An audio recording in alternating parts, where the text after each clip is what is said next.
안녕하세요, 헬시라이프입니다. 오늘은 질병 폐렴약입니다. 끝까지 보시면 좋은 정보가 가득한 헬시라이프입니다. 요즘 전 세계적으로 유행 중인 전염병 이름은 처음 한국에서 불렀을 때 우엑스 폐렴이라고 불렀죠. 이는 폐렴 증세를 일으켜 죽음에 이르게 하는 걸 의미한다고 저는 생각을 하는데요. 최근 우리나라 사망 원인 통계를 보면 눈에 띄는 것이 하나 있는데 그것이 바로 폐렴이죠.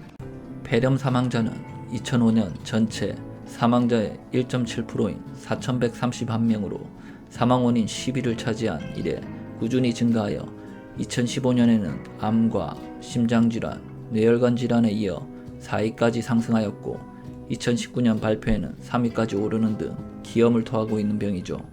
폐렴은 허파의 가장 작은 단위인 폐포에细菌이 침투하여 염증을 일으키는 질병이며 원인이 되는 세균으로는 박테리아나 바이러스가 많은데 곰팡이, 기생충이 원인이 되기도 하죠. 병원이나 외래환자진료소, 요양소와 같은 의료기관에서 감염되는 경우가 많으며 의료기관 밖에서 감염이 되기도 하고 세균에 감염이 되었을 때 면역력이 약하면 발병하게 되는 것이죠.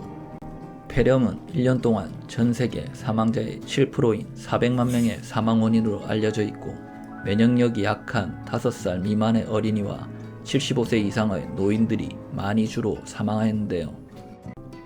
세계보건기구 WHO는 신생아 사망의 3분의 1이 폐렴 때문으로 추정하며 저개발 국가의 어린이 사망 원인 1위를 차지하고 있고 개발도상국의 폐렴 사망률이 선진국의 5배에 이를 정도로 전형적인 후진국형 질환이죠.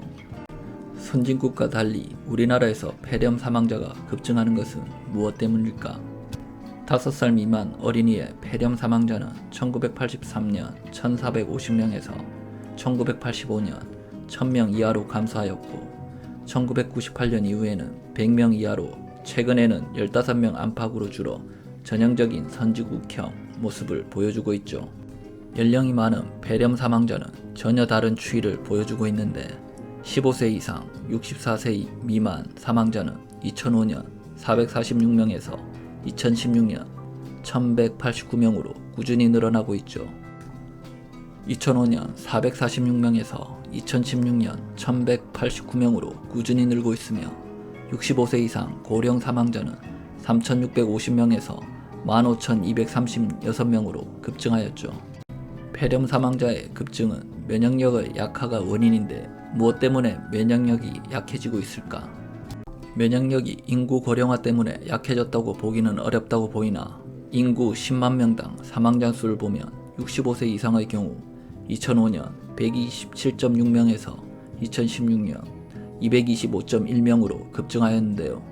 75세 이상 75세 미만의 경우 39.7명에서 74명으로 증가하였고 선진국들의 예를 보아도 소득이 증가하면서 고령화 추세가 이어질 때 폐렴 사망률은 감소하였어요. 폐렴보다 사망자 수가 적어서 주요 사망 원인에는 들어있지는 않지만 세균성 질환인 폐혈증으로 인한 사망자도 비슷한 추이를 보여주고 있죠. 폐혈증 사망자는 2005년 1151명에서 2016년 3596명으로 꾸준히 늘어나고 있으며 65세 이상 사망자는 866명에서 3177명으로 급증하고 있는 것은 면역력 약화의 또 다른 현상이죠. 폐혈증 사망을 예방하는 길은 두 가지를 생각할 수 있는데요. 하나는 폐렴의 원인이 되는 감염되어 있는 환자나 물체로부터 세균의 감염을 차단하는 것인데 완전히 피하는 데는 한계가 있죠.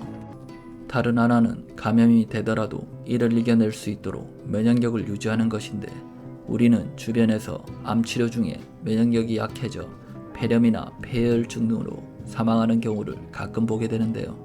면역력이 약해서 암에 걸린 사람에게 암세포 죽이려고 항암 치료나 방사선 치료도 면역력을 더 떨어뜨리는 것이 과연 암 환자에게 도움이 될까요? 생명 스위치를 켜는 친생명적인 생활로 면역력을 높이는 것이 모든 면역성 질환을 이기는 왕도임을 명심해야 한다고 생각해요. 요즘 같은 때에는 건강을 챙기기 위해서 식생활 개선 등 많은 것을 보게 되는데 거기에 도움이 될 만한 정보를 설명란 아래에 남겨놓았으니 참조하시고 오늘도 건강하세요.